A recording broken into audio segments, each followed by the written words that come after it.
One of the things that I like clients to understand about fillers is that I don't use cutting needles. And when I say a cutting needle is a beveled needle that when you stick it into the skin will actually cut the skin. So most physicians who use fillers are still using cutting needles to administer the filler. And when you use a cutting needle, it's a short needle, and it requires, if you're going to fill any significant area of the skin because of loss of volume, it requires repetitively sticking through the skin. And every time you stick somebody in the skin, you run several risks. Number one, you run the risk of bruising, because every time you go through the skin, if you hit a vessel, you're going to get bruising. And number two, you raise the risk of infection because you're creating an extra hole in the skin.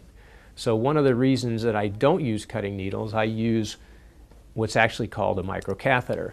And this looks like a needle, but I can't stick it through my skin.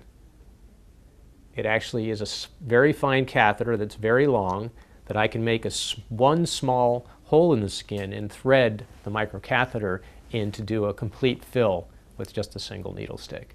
So it's much more effective way to fill the skin, much lower risk of bruising and infection.